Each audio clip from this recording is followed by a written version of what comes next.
we hit the ground running to hit our fiscal year end in June.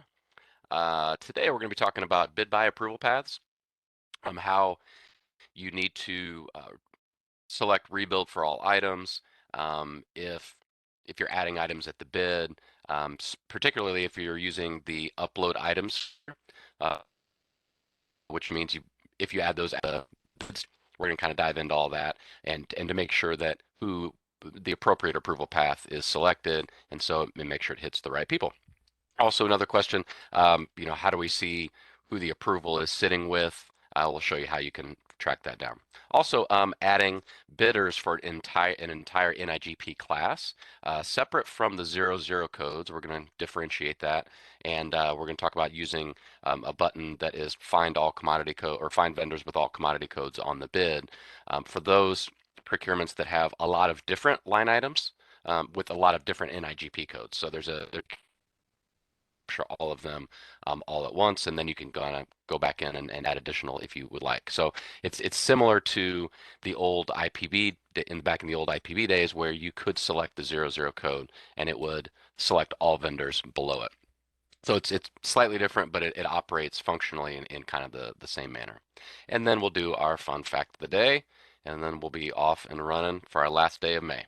All right, so for approval paths, so just as a reminder, remember the accounting tab is how we set the proper approval paths. Those are set at the requisition stage. So if you don't add items later on at the bid stage or after other approvals or at the rec stage, you don't have to do anything more with the accounting tab. So really what I'm highlighting here is a couple of things. First off, particularly if you add any items at the bid, you'll need to save based on percentages and then rebuild for all items. So that part the same functionality that you do at the requisition stage to set the approval path, you'll do the same thing at the bid. And we also have it on the from the job aid. Here's a screenshot that if you added any items at the bid, so this is a screenshot from, I believe, the IFB job aid at the bid stage.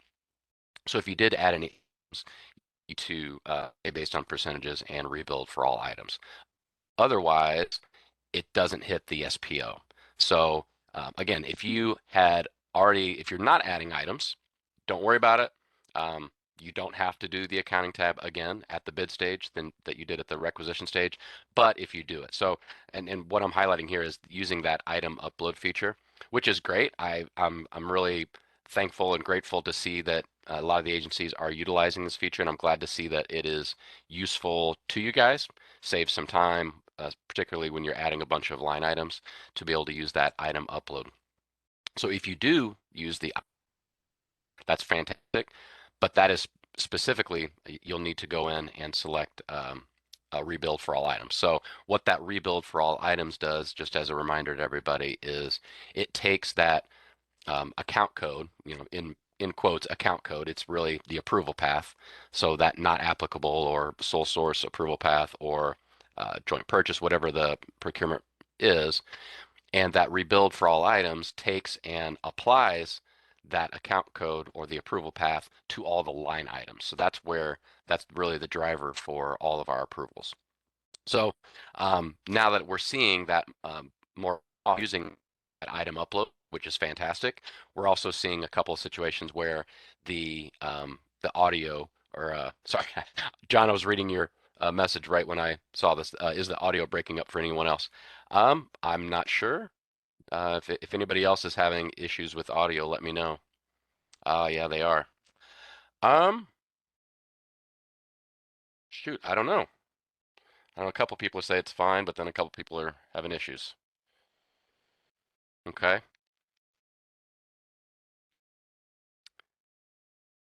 So if your SPO is not on the approval path, do not submit that for approval. Looks like the audio might be better now. Sorry about that, guys. So it's only if you're adding items, and it's just a reminder to check that approval path when before you submit for approval, because chances are if the accounting was not done properly, then that's where you won't see the approval path here. So kind of moving on to our next slide, a couple of these kind of things kind of go together. You know, where can I see the approval path? Who is the approval sitting with? Sometimes we get that question. How do I know? And so if you go to the routing tab or the bottom of the summary tab, you'll be able to see this. And so if when you submit for approval, you should be able to go to that routing tab and see who is going to be on that approval path, right? So if your SPO isn't on that approval path and you're at the bid, you know, you're at the bid stage, the SPO needs to be on there. Probably what happened was the accounting wasn't done properly. So we've seen a couple of those situations where, in a couple of cases that I'm referring to, the agency had used the item upload feature, but then noticed that the SPO wasn't on the approval path. So they're like, wait, hold on, what's going on here? Why can't isn't SPO on approval path? It just turns out that they didn't select that rebuild for all items. So now that we're seeing that item upload feature used more, just a reminder to make sure you go in and hit that save based on percentages and rebuild for all items. Then you'll see the approval path. I blacked out the names to protect the innocent, but just confirm the approval path that looks appropriate to you. Every agency's approval paths might be slightly different, and also depending on the dollar value, all those sorts of things that we talk about in our bid buy training. But just take a look at that. We haven't really talked about approval paths and confirming that it's the appropriate approval path before you uh, civil. So now seems like a good time. And then also the whole question of, well, how can I tell who the approval is sitting with? And you can go and check that out on the routing tab or the bottom of the summary tab. You'll see the date that it was requested. Now then it moves down to the person below it, and you can see who that's sitting with. So if that that date is blank, that means it's sitting with them at that time. Okay. All right. Make sure I don't have any questions. Seems like the audio is doing a lot better now. Okay. Okay. Add bidders using the NIGP class. So I'm going to walk through the slide real quick, and then I'll go out and show you how it's done. So this is, if you, in those certain procurements where you don't want to add NIGP codes one by one, maybe you want the entire class. So going back to the old IPB days, you could use the 00 code and it would automatically select all the vendors that were below it, that were in that category. So you wouldn't have to go in and select NIGP codes one by one. You certainly can do that, but you can also go in and add bidders by that NIGP class with select class items. Bidders tab, you're going to select lookup and add vendors. You're going to select, if you use Chrome, select clear, because again, remember, if you're using Google Chrome, it likes to think it's helping you out by putting in your vendor ID and password. So you hit clear. Then you're going to select just the NIGP class in the dropdown. You're not going to select the class item below it. You're also not going to select the 00 code. That is, of course, unless you are adding only vendors with the 00 code. So as a reminder, that 00 code operates on its own. It's independent. By selecting just the 00 code, you're get vendors that particularly selected that 00 code. So it's not going to grab everybody below that. But if you do want to select everybody in that NIGP class, it's super easy. Just leave that class item blank, just ignore it, and then it'll select everything. So I'm going to jump out. I'm going to go into train here and show you this real quick. All right, so I go to bidders. We're going to look up and add our vendors. Okay, we get our little pop-up. I'm going to hit clear because this is that vendor name and vendor tax ID that Google Chrome thinks it's being helpful. So to the NIG class. Okay, so let's say, let's see, in my example here, I used financial services, I believe. All right, so if I select just that, right, I'm not going to select the NIGP class item. And then now when I click find it, I get all of those underneath it, right? So there's 563. So that's everybody with a 946 NIGP code. Now that isn't going to be appropriate for every procurement, right? This is just in those particular situations where you want to grab all the vendors that are in a particular class, NIGP class. Okay, so let's do it. Another highlight, go back and uh, do the lookup and add vendors.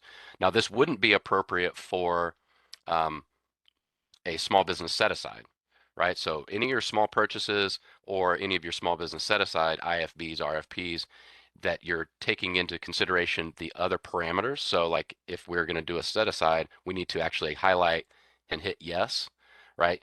So you could still use the NIGP class and select the all the vendors in that class that are small businesses. But the difference between hitting that find it button and the idea I want to talk about was the find vendors for all commodity codes on the bid.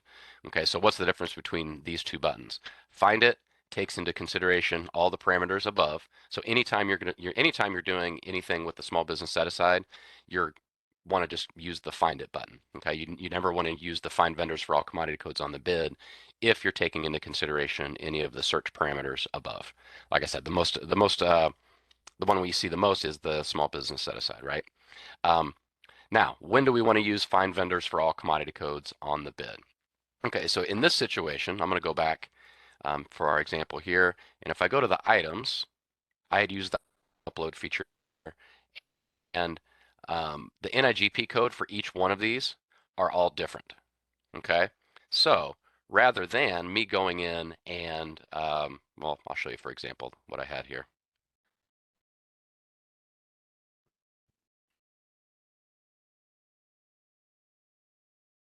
So for example, all of these NIGP codes are different, right? Okay, so these are all, now rather than me going in and having to select each one of these individual NIGP codes when I'm adding vendors, I do have the option in this situation to go to bidders and then can go ahead and use this find vendors for all commodity codes on the bid. So what that's going to do is it's going to take all the vendors that have that were attached to that NIGP code for those line items. So in this case, I had 20 different line items, 20 different NIGP codes. Rather than having to do this 20 different times, I can select the find vendors for all commodity codes on the bid. And so it's only going to be grabbing the vendors with the NIGP codes that are attached to each line item. If there are additional NIGP codes, you'll have to search and add at that point. So we always cast a wide net, of course, and a lot of times there's going to be overlap with these, but I did want to kind of show the difference. So here we have 420 vendors that were added for the bid that has all those NIGP codes, right?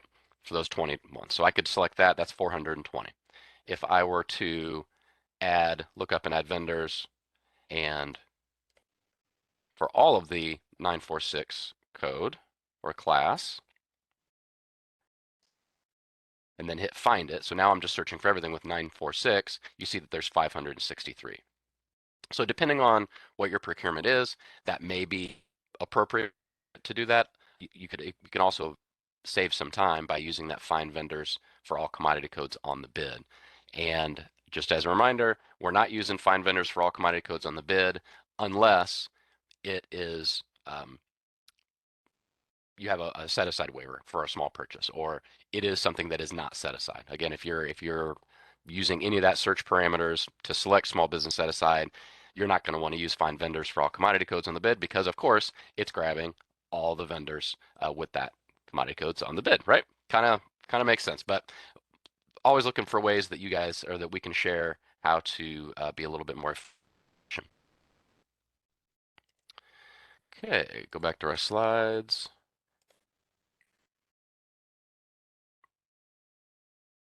And also tomorrow we have our first Wednesday of each month.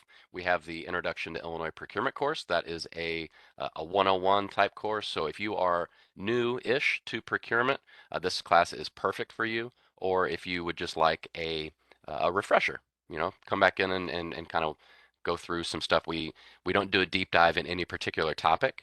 However, it is perfect for somebody that is new-ish to procurement. I have a link here so you can go in and checked right before we have about 15 spots available for the class tomorrow, so please feel free to join us. It's going to start at 9 a.m. Normally, we'll end up 11:30 to noon, depending on discussions and those sorts of things. But what's covered? Who's involved in procurement? There's a lot of moving pieces to Illinois procurement. Uh, who are they? What do they do? What are their responsibilities? We also talk about how is a procurement conducted, a timeline. We introduce all the procurement methods that are available. Again, we're not doing a deep dive in any one topic, but this is perfect for anybody that's new. Vendor requirements. What are all the forms a vendor have to complete in order to contract with the state of Illinois? And then communications. What can you say to a vendor? What can't you say? Reportable communications is really important. And this is also approved for 2 credit hours by UPPCC. So if you are looking to get certified or recertified, this course counts for a couple hours of those contact hours. Okay. And then our link, where can I find the Training Tuesday, the bid buy, or other training links? Go to our CPOGS homepage, go to the training center. These are all linked in here as well, per usual. Okay, our interesting movie fact of the day. If all the present day scenes in Titanic were deleted, leaving only those taking place in 1912, the film would run 2 hours and 40 minutes, the exact time it took for the Titanic to sink. I thought that was pretty interesting. There was another one too. I didn't put it in here, but um, there's a guy at the very end of the movie that he's drinking out of a flask, and that scene was actually based on a real guy who was drinking the flask, and then actually it saved him because of his blood alcohol level was so high that it kept him warm in the freezing water. So that was kind of weird. Also, it's National Macaroon Day, so any of you bakers out there, if loves macaroons, so contact me at cpogs.training if you'd like my address to send me some macaroons. All right, everybody, have a great rest of your week. Enjoy your short week. We're going to be charging straight into our fiscal year end, and have a great rest of your week. We'll talk soon. Thank you.